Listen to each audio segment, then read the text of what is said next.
Moi, en tant que chose, quand j'observe notre classe politique et je prends les réformes, tout ça là, je dis, bon, on veut nous amener à une certaine vertu, on voudrait qu'il y ait de grands partis et que ces partis puissent avoir une envergure nationale,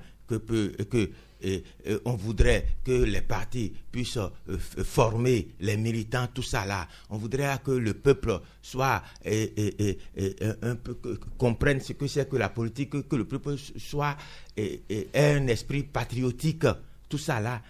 Bon, on voudrait tout ça là. Et on ne veut plus les transhumances politiques. Donc, personne ne pourra plus être président dans ce pays s'il n'est porté par un parti. Que ça doit venir des partis, ce ne serait plus au hasard. C'est ce qui est dit, c'est ce qui est écrit. C'est ce qui est écrit. Bon, mais moi, je sais que en 2016, il n'y avait pas de réforme. En 2016, il n'y avait pas eu de réforme telle qu'on a connue. On pouvait, n'importe qui, c'était ouvert, n'importe qui, n'importe quel Béninois. On pouvait admettre les candidatures indépendantes. En son temps. Désireux d'être. Et ce n'était pas mauvais. Et c'est justement parce qu'il y avait ça là que nous avons eu notre cher président qui est là, et que nous aimons bien, et qui fait de son mieux. Il fait de son mieux. Tout ne peut pas être parfait. Bon, donc, nous, en tant que Béninois, il est notre papa, il est notre représentant, donc on lui doit respect, on est content. Dieu a voulu ainsi qu'il soit là. Donc, c'est celui-là on doit être content de lui. Bref, mais quand moi j'ai fini de dire ça, 2016, on n'est pas dans la réforme. À partir de 2019, 2018, 2019, on est rentré dans les réformes. Et vous avez vu les élections législatives, tout ça là, tout ce que ça a créé comme dégâts. Dieu merci. Mais 2021, on était allé aux élections présidentielles. Mais je te jure, M. Akwasou, jusqu'à aujourd'hui, la partie de la loi qui dit que tout candidat doit être porté par un parti. Alors, cette partie-là, ça a été respecté par les autres partis. Bon, moi, je ne sais pas, entre l'UP et le BR ou autre parti là, qui a porté le duo du... Baptiste Talata? Oui, je ne sais pas. Je ne sais pas si vous, en tant que journaliste d'investigation, grand journaliste reconnu, si vous pouvez m'apaiser et me dire, oui, c'est tel parti qui a porté la candidature là. Puisque lorsque quelqu'un n'est pas dans votre parti, on a dit qu'on ne veut plus des candidatures, des candidats indépendants. Vous devez faire membre d'un parti. Or, deux partis, un parti ne peut pas porter. Et si vous n'êtes pas membre d'un parti, on ne peut pas. Donc, vous estimez que vous n'avez pas eu. Vous avez le sentiment que le chef de l'État candidat ne s'est pas prononcé clairement par rapport à son appartenance à un des partis, c'est ça? Il y a ça, mais le citoyen que je suis, puisqu'on voudrait que nous soyons tous informés, on est dans un truc, un renouveau, il faut respecter, il faut être vertueux, il faut respecter les choses, il faut pas l'attendre, il faut qu'il y ait aussi une clarté. Quand je vais aux États-Unis, je sais que le président Trump, il est républicain, Biden, il est démocrate, on peut citer tous les présidents, Obama était démocrate, et on peut citer George Bush, tout ça là, était des républicains, ainsi de suite, on peut citer plein de choses. Alors, moi, à partir de 2021, quel était le parti qui a porté le duo là? Si vous me dites, moi je suis tranquille, je vois que bon, l'esprit de les réformes, tout ça là, sont respectés, et pas tout le monde, il n'y a pas de gêne. Parce que même jusqu'à aujourd'hui, moi je suis incapable de dire, si je vais quelque part me dire, mais vous faites réforme, les gens sont rigoureux dessus, on écarquille les yeux, on peut donner de lettres de suspension à telle personne. Bon, si on dit, mais votre papa même, votre Amengan même là, il est dans quel parti? Est-ce que moi je peux le dire? Je ne peux pas le dire, je ne sais pas. Je ne sais pas si vous pouvez m'aider pour dire... Il est le patron de la mouvance présidentielle. Mais non, les tests ne disent pas ça. Les tests ne disent pas ça. Il peut peut-être avoir des raisons pour lesquelles on ne veut pas, mais il faut, lorsque vous êtes devant et que vous voulez me donner l'exemple là, il faut la clarté. Pour éviter tout problème, il faut certainement que vous aurez les précisions bientôt. Ah non, ce n'est pas bientôt. J'ai dit qu'on était déjà dans la réforme à partir de 2017-2018 et on est allé aux élections en 2019, le dégât que ça a créé. En 2021, on est allé à l'élection présidentielle. Les tests disent quoi? Donc vous souhaitez plus de transparence? Je ne souhaite rien. Je veux seulement... J'ai commencé par dire que nous avons un problème de respect des tests. Et il ne faut pas penser que tout le monde le fait. Si on peut fermer les yeux, certains ne respectent pas, et puis on ferme les yeux parce qu'à cause de leur position, à cause de ceci, cela, et puis on s'en accommode. On n'est pas franc. Ça ne gêne personne. Oui, mais par rapport justement au sujet, on vous comprend. Oui. Tout au moins, le chef de l'État ici a dit qu'il ne sera plus candidat. Je ne parle pas de ça. Vous parlez de son appartenance à un des deux blocs, ça. Par rapport à ça, j'ai dit que le problème en Afrique, c'est que les gens n'aiment pas respecter les tests. Par rapport à un second, troisième mandat. Peut-être que ça n'a pas été dit en son temps. Par rapport à non, peut-être qu'il n'y a pas eu trop de précision en son temps. Par rapport au second mandat, deuxième mandat, non, on n'a pas de problème ici. J'ai dit ce qu'on observe dans les est-ce que ce n'est pas une bonne chose quand même? Mais attends, j'ai dit ce qu'on observe dans les autres pays, c'est parce que fondamentalement, nous les Africains, nous avons un défaut congénital. Nous n'aimons pas respecter les tests. Et je suis en train de me poser des questions. Que même ici, nous ne sommes pas en train de parler d'un troisième mandat. Mais au moins au niveau des tests, moi, en tant que citoyen, je me pose des questions par rapport au système, aux réformes par exemple. Moi, jusqu'aujourd'hui, je ne sais pas, mon chef d'État que j'aime, je ne sais pas de quel parti il est. Si vous savez, dites-le moi. Peut-être que je suis en train de dire quelque chose d'extraordinaire ici, peut-être que ça va me créer des problèmes, je ne sais pas. Parce que, voilà que les réformes sont là, c'est imposé à tout le monde. Et sur les bases là, on prend des tests, on suspend tel, on dit ceci, on dit cela. Bon, c'est bon, non? On applique la loi à tout le monde, mais pourquoi la loi ne peut pas être appliquée à tout le monde de manière égale? C'est tout. On vous comprend. Tout. Donc, oui, revenons sur le contexte. Oui. Et par rapport on est dans le contexte. Oui, revenons un peu. Ce qui cause le problème en Côte d'Ivoire, je vous l'ai dit, nous n'aimons pas respecter nos textes. Parce qu'en Côte d'Ivoire, il y a eu une constitution qui a dit à peu près les mêmes choses comme la constitution béninoise, mais peut-être la phraséologie est un peu différente. Mais cette constitution-là n'est pas respectée. Au moment où il y avait eu la réforme constitutionnelle, là, il y a des ténors de RHDP et qui disaient non, ça va être respecté, il n'y aura pas troisième mandat, tout ça là, des gens qui... Mais, il n'y aura pas une nouvelle république. Il n'y aura pas une nouvelle république, tout ça là. Mais c'est les mêmes politiciens là qui après ont soutenu le troisième mandat au vu au su de tout le monde. Ils ont remis le compteur, on estime que la Cour constitutionnelle a remis le compteur à zéro. Aucun compteur n'était à zéro. Mais pourtant, ils l'ont soutenu. Puis avant même, quand ça passait à l'Assemblée, tout ça là, les gens déjà se posaient déjà le problème de compteur à zéro. Et ces gens-là avaient juré partout que ça ne se passerait pas. Ils avaient rassuré. Que ça ne se passerait pas. Mais à l'approche des élections, ce sont les mêmes qui avait soutenu le monsieur Ouattara, parce qu'en temps on avait dit que l'autre là, monsieur Gon Coulibaly, devait être le candidat, tout ça là, voilà, malade et tout. Ben, il revient d'une opération de cœur d'Europe, il revient au pays et quelques mois après, il décède. Bon, donc ça a été un prétexte pour dire, bon, comme lui il n'est plus là, je reprends le flambeau. Bon. Mais dans les tests, ce n'était pas... on devait respecter la loi, non. Mais vous avez vu, il y a eu des gens, des hommes politiques, tout ça là, qui ont soutenu, qui ont défendu cela, au point où ça a passé. Mais ça a passé, ça a donné un goût. Et c'est le goût que ça a donné là, c'est que bon, il faut continuer. On peut bluffer les gens, il faut continuer. Moi, je ne sais pas. Moi, je suis en train de croire encore que la déclaration qu'il promet de faire là, peut-être qu'il va renoncer. Je suis en train de croire. C'est pas la première fois qu'il le dit. Hein? Je suis en train de croire.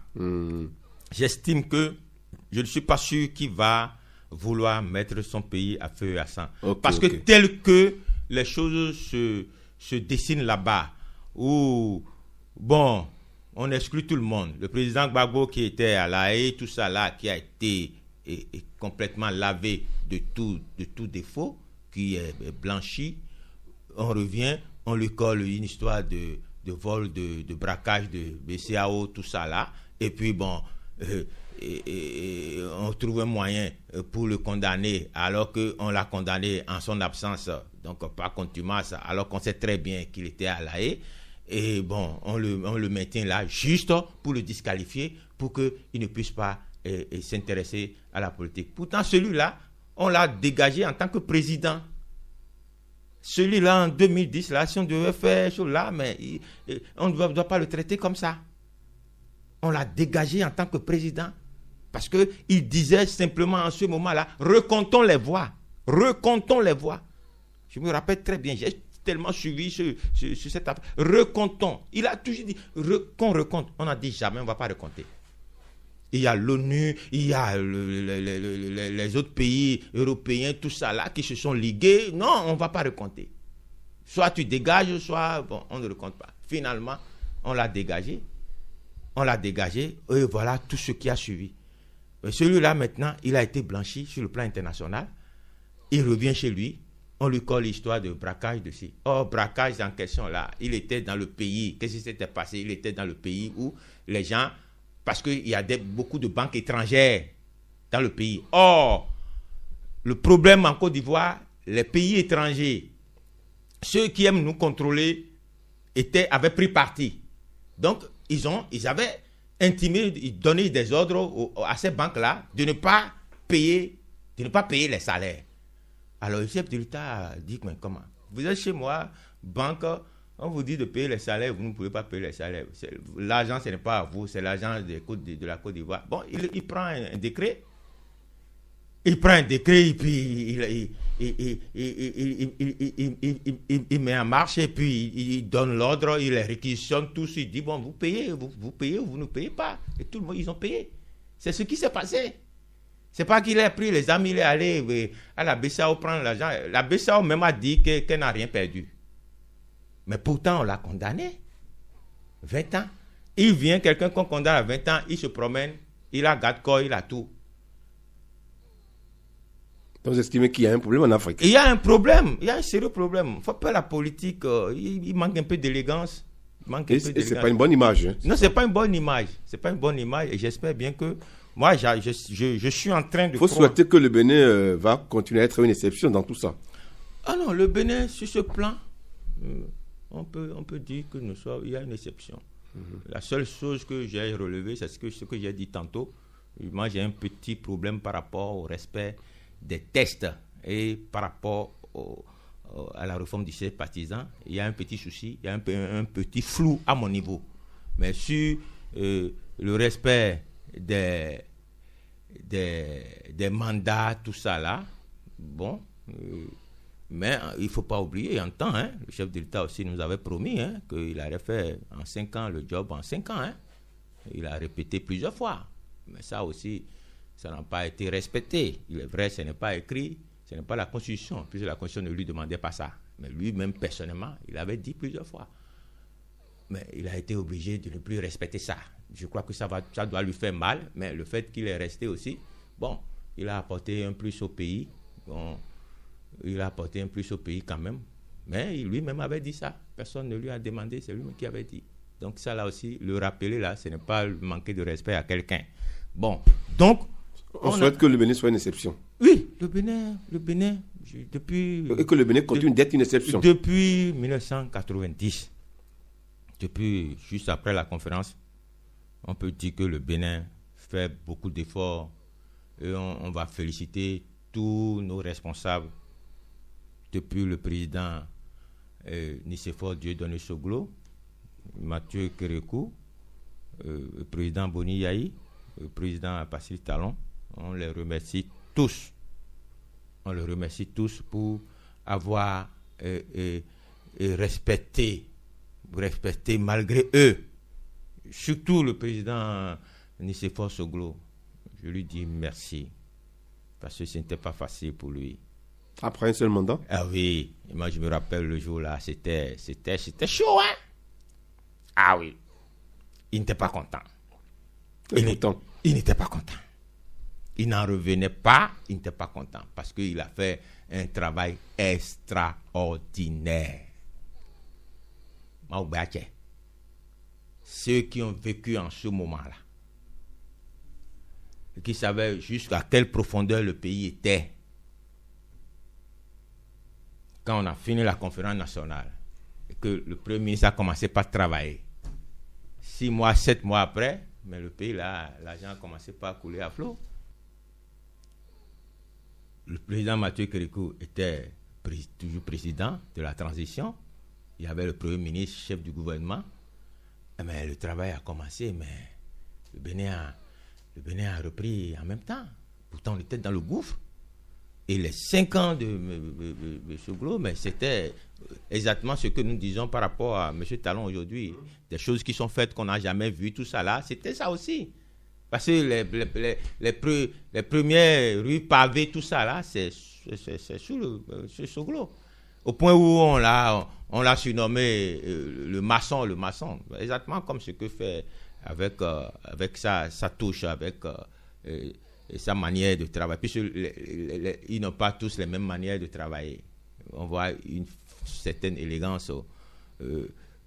Ouais, il y a une élégance au niveau du président Soglo, mais le président Patrice Talon aussi, encore plus. Donc, beaucoup de choses qui se font qu'on n'a jamais vues, et puis on dit, bon, c'est bien. Merci à vous. Alors, le chef de l'État, Patrice Talon, sera-t-il obligé d'intervenir dans la crise qui secoue l'UPR, puisque on se pose des questions par rapport à cette actualité? Bon, même s'il va intervenir, on ne saura pas. Nous, on ne saura pas. On ne peut pas dire que depuis qu'il est là, qu'il n'intervient pas dans des décisions. Mais le peuple ne pourra pas savoir si le chef de l'État est intervenu ou pas. On ne peut pas savoir. Puis ça va rester en cachette. Ce serait dans les coulisses. Ce serait dans les cercles fermés. Il va donner peut-être des instructions. Mais j'espère bien que pour le bien du pays, qu'on arrive à trouver une solution à cette affaire de UPR, de PRD, tout ça là. Donc c'est pas bon? Non, ça nous rapporte quoi? Ça nous rapporte quoi? Moi je ne sais pas la vie interne des partis. Parce que vous allez en fusion avec quelqu'un, c'est pour défendre les mêmes intérêts. Si je dois me fusionner avec toi, c'est parce que nous avons un projet de défendre les mêmes intérêts et d'avoir aussi les mêmes avantages. Je ne peux pas me fusionner à toi si je n'ai pas... Or, dans le champ politique, c'est un champ réel. Hein? C'est un champ où c'est des intérêts. Il ne faut pas qu'on se mente. Les partis politiques là sont là pour gérer les intérêts politiques. C'est ça. Il n'y a pas d'amitié, il n'y a pas cela. Donc si je me fusionne à vous, c'est parce que nous deux, nous disons que si nous mutualisons nos forces, cela va donner un gain politique où chacun d'entre nous pourra bénéficier des retombées, n'est-ce pas? Alors, qu'est-ce qui se passe au sein de l'UPR pour que un des grands membres de l'association, de la fusion, se dit, bon, se sent gêné, il dit, bon, moi, sincèrement, cette affaire-là, de UP là, bon, vraiment, si ça doit continuer comme ça, moi, je vais retourner. À quelques semaines des échéances électorales. Ah non, on s'en fout du moment. Il est libre. Si nous sommes ensemble et que je ne me sens plus bien avec toi, c'est à moi de décider quand est-ce que je dois le dire. Donc, que ce soit à quelques semaines des échéances électorales, tout ça là, on s'en fout. C'est purement... cela là dépend de Maître Adrien Ngbeyi. C'est à lui de faire. Maintenant, la question que tous les Béninois doivent se poser, comment est-ce que les relations à l'interne au niveau du parti sont. Si vous êtes dans un groupe et que vous vous sentez bien, vous n'allez pas dire que vous allez quitter. Si vous êtes dans un mariage où tout se passe bien, bon, nous est normal. Le est gandhi, tabareti, et on doit y aller nous ya. Jamais on fuka est normal. À quoi qu'à des han, ben on oublie bon vite les gandhi nous billard on débat on blou bon, en deux minutes à soi. En deux minutes à soi. Tu ne vas pas. Donc, je fais cette caricature là pour donner l'exemple, pour dire que jusqu'au point où caca, bon, ils des carreaux, mon bruna, bon, mais aux hommes, on a dit, bon, à quoi nous bignoni, bon, et nous trongi, c'est-à-dire qu'on voit qu'elle ne se sent plus à l'aise dans la relation, mais il y a un souci. Bon, etero jijoero UPR yetenti don etero jijoero don bo ma sonyon meraho papa miton gan miton mais si miton maître Adrien Hungbeji puisque c'est pas n'importe qui hein, tous ceux qui dans les réseaux sociaux bon no maison ouais bon politique ou tout me fait dion même si no le politique mais est-ce que amonya wa fi kon gbere bon nyekenu bana yuro na nyana siken tin bana yuro to gan miton tin bana zon assez quoi. Depuis des années que moi je parle assez bon il y a son togan de quand me fia il y a boni ouais Mathieu Kérékou ouais mais ouais mais si j'ai le soglo ouais pendant l'été aïe ben béninois dien ouais béninois dien un ganji par le ganji bon mais les politiques mais nous comme étant yo pour même un beto ya non bon les gens se même au sein même de la classe politique les gens ne donnent pas d'exemple. Il y a eu un conseiller ministre là qui a dit plein de choses au point où les gens étaient obligés d'aller se référer à la Cour constitutionnelle, la Cour même qui dit que oui, en politique, les injures sont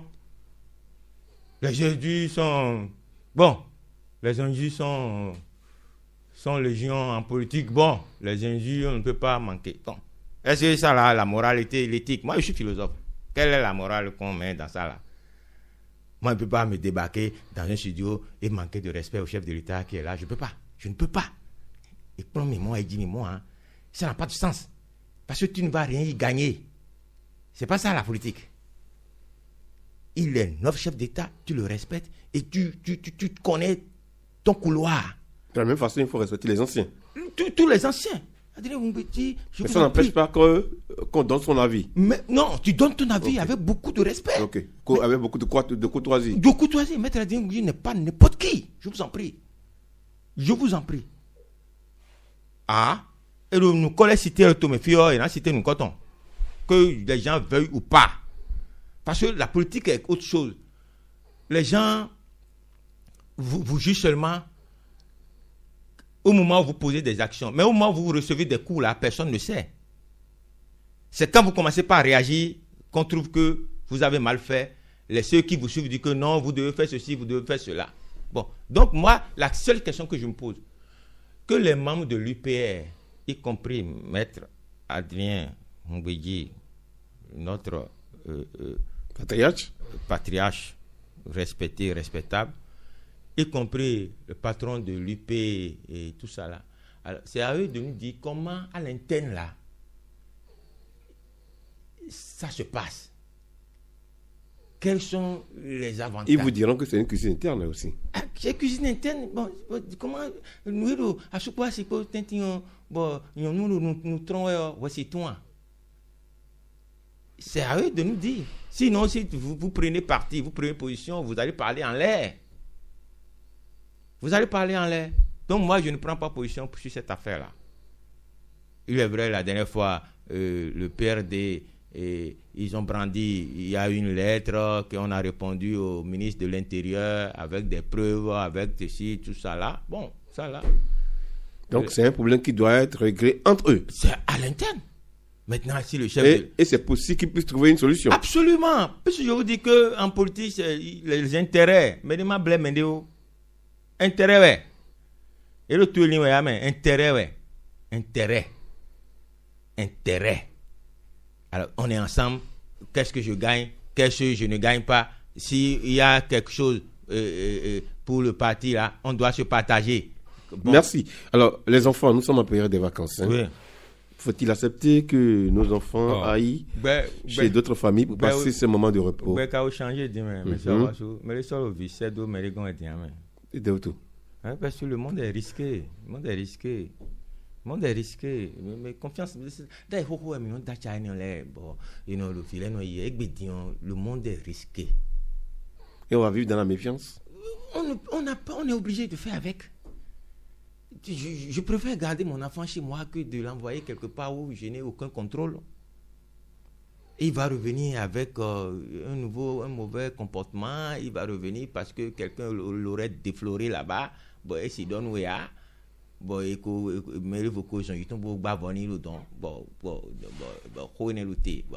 tu as une jeune fille de 12 ans, de 14 ans, 15 ans, bon, bêtement, tu l'envoies quelque part. Bon, le monde aujourd'hui est ce qu'il est. Il n'y a plus de confiance. Même ton propre frère. Il n'y a plus de confiance. Il n'y a plus de confiance. Tu l'envoies.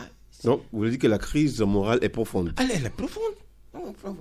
Et puis maintenant, il y a les WhatsApp, les Facebook, les YouTube, tout ça là, qui ont contribué aussi à ça, où il y a plein de choses, plein de dérapages, plein de déperditions morales. Mais où on a la confiance de dire, on a dit, mais c'est vidéo content. Bon, il y a nos vacances, bon, mais non, le monde d'ailleurs, bon, vacances, mais on forcé, à donner, il fait des gens, non, le monde a changé aujourd'hui. On va écouter les amis auditeurs sur cette émission, le 97 22 77 36, le 95 22 77 36. Ces deux numéros doivent être précédés des chiffres 0 et 1. Alors, est-ce que le premier intervenant est au bout de la ligne pour participer à cette émission? Oui, est-ce que c'est là? Oui, bonjour, chers auditeurs. Les fidèles des fidèles. Oui, bonjour. Oui, c'est la façon, bonjour. Comment vous allez? Je me porte bien. Seigneur Monsieur Rosso. le doyen Aouga, bonjour. Bonjour, monsieur Rosso. Monsieur Seigneur Rosso. Rosso et Rosso. C'est la même chose, hein? C'est ça, hein? Ok, je vous salue. Hein. C'est le Bénin d'abord. Et nous allons défendre notre pays. C'est clair. ça. Et vous savez, ce qui tue l'Afrique, nos pays africains, ce sont nos cadres, nos intellectuels, qui sont des juges, qui sont nommés à des postes ou dans des institutions de contre-pouvoir qui ne jouent pas leur rôle. Et quand quelqu'un est élu président de la République, ces cadres dont j'ai ainsi cité ne veulent plus appliquer correctement ce qu'ils ont appris et pour ce qu'ils ont appris, et c'est à la base de leur diplôme, on les a nommés ou élus à des postes de responsabilité de contre-pouvoir.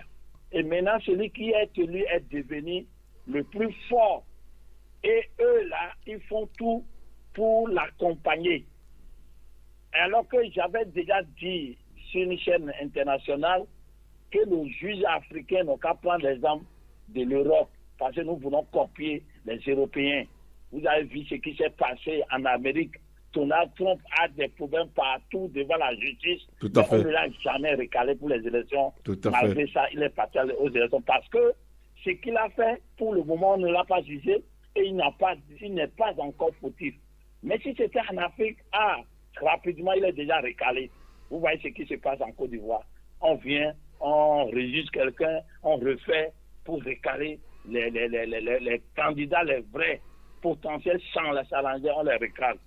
Je veux ici saluer très respectueusement nos anciens présidents, les anciens présidents du Bénin, à commencer par le général Mathieu Kérékou, Nicéphore Dieudonné Sogo, le président Dr Ishora, Thomas Boni Yahi, et enfin, son excellence, le président Patrice Atana Guillaume Talon.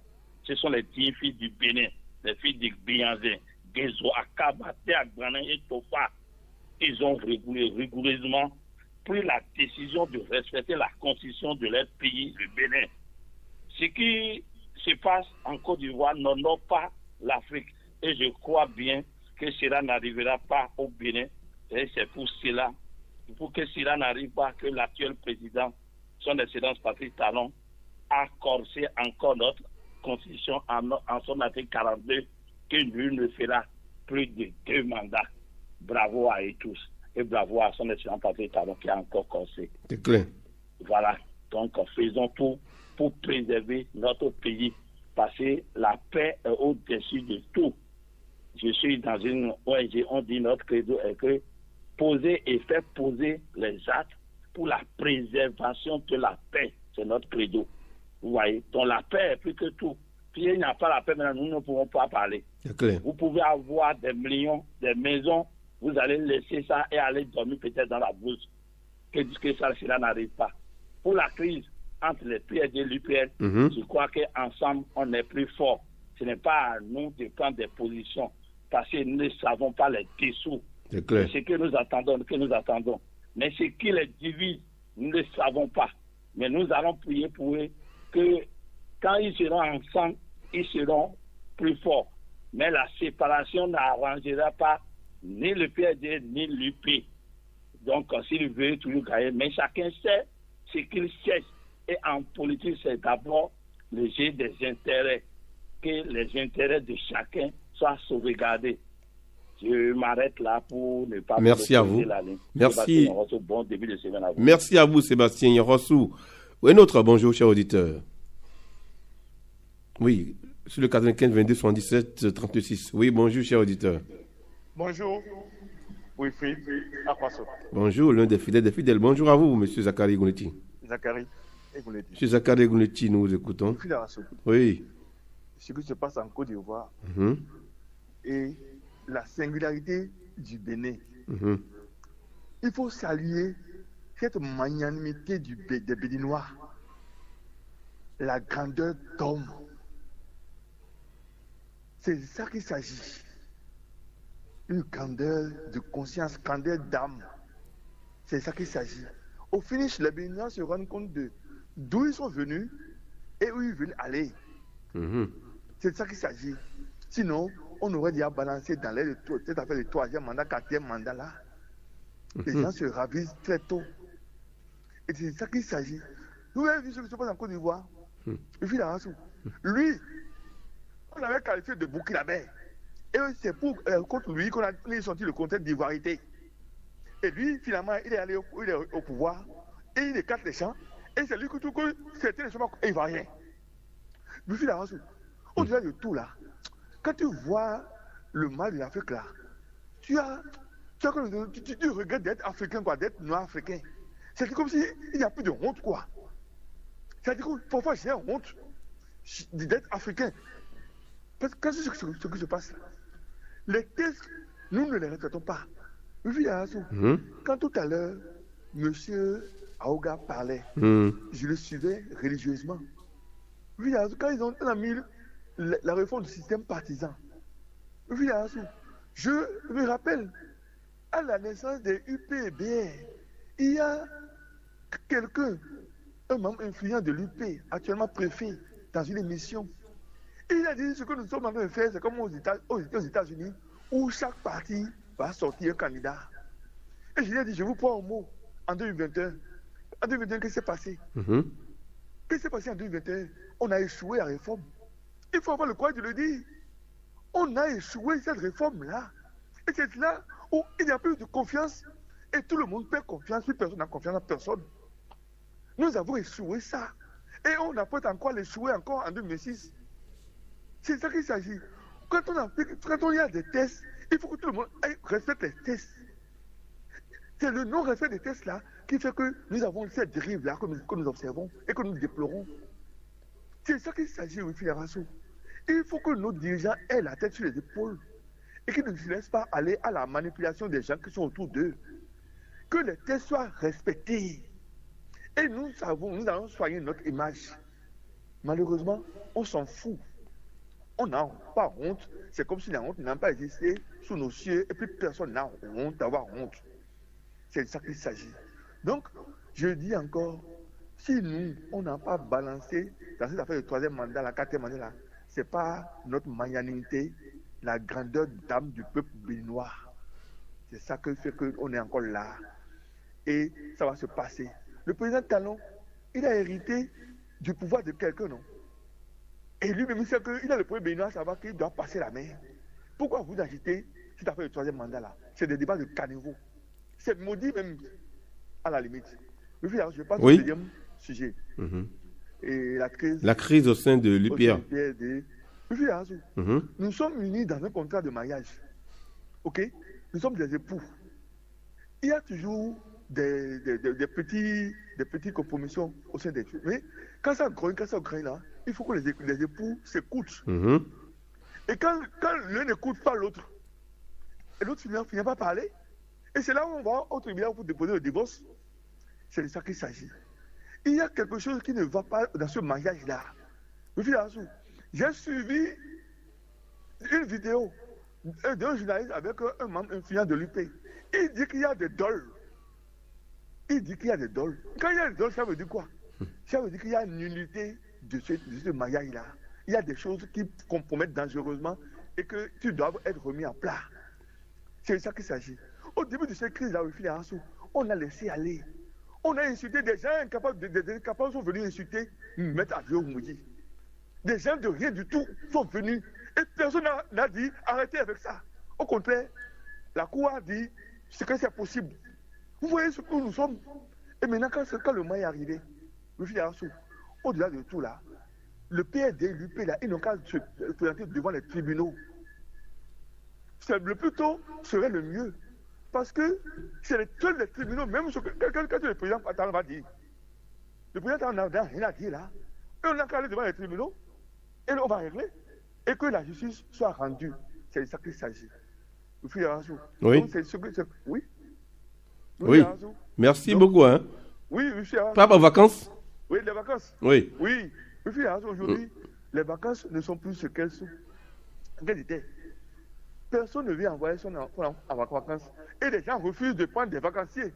Et pourquoi on refuse de prendre des vacanciers? Les postes, ça sèche. Les éducations ne sont pas les mêmes. L'éducation a basculé. Les enfants sont devenus gâtés. Ou bien, que dis-je, les parents ont déjà gâté leurs enfants. Et les autres ne veulent pas recevoir des enfants gâtés chez eux. Aujourd'hui, les vacances n'existent que de nom. On ne sait même pas que les gens sont en vacances. C'est ça qu'il s'agit. Donc, plus personne ne veut envoyer son enfant en vacances pour être gâté quelque part. Ok. Et personne ne veut assumer cette responsabilité parce qu'aujourd'hui, les poches se sont asséchées. Merci. Merci à vous. On va prendre un autre intervenant en quelques secondes parce que le temps le permet encore. Bonjour. Est-ce qu'il y a un intervenant là? Oui, bonjour, cher auditeur. Oui, bonjour. On n'entend pas la voix. Alors, retour donc dans ce studio. Oui. Alors, monsieur Aouga.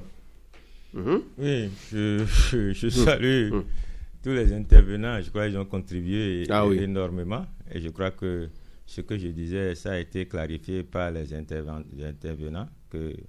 Au Bénin, par exemple, nous, comme j'ai dit, à commencer par dire qu'on doit saluer tous nos anciens présidents, y compris celui qui est là. Le chef d'État. Y compris c'est le Bénin qui gagne. Son Excellence Patrice Talon. Qui est là maintenant. On les salue tous pour avoir maintenu... Pour leur grandeur d'esprit. Pour leur grandeur d'esprit. Il faut vraiment, on doit les saluer. Il faut les encourager. Il faut les encourager. Je salue encore... Que le Bénin continue d'être une exception dans ça. Je les salue avec beaucoup d'affection. Je sais de quoi je parle. Je salue le président Mathieu Kérékou. Ça n'a pas été facile. Je salue le président Nicéphore Dutton-Soglo. C'était très douloureux pour lui. Je salue le président Thomas Boni-Yahi, qu'on avait traité de tous les noms, qu'on avait dit qu'il ne va jamais, qu'il veut se représenter, qu'il ne veut pas. Il a répété, juré, exactement comme le fait le président Talon. Mais on a douté. Mais pourtant, il n'a même pas fermé le jeu. Il a permis à tout le monde d'être candidat. Donc on salue sincèrement, salue beaucoup M. Yahi Boni. Si nous sommes encore là maintenant aujourd'hui en train de parler et de voir tout ce que le président Talon a fait aujourd'hui, tout ça là, et nous sommes contents, on dit que le Bénin est sur les orbites, tout ça là, c'est grâce grâce surtout à Dr Boni Yahi. Il aurait pu être pris par le virus de la Côte d'Ivoire. S'il avait été pris par le virus de la Côte d'Ivoire, qu'est-ce qu'on pourrait lui faire? Merci à vous.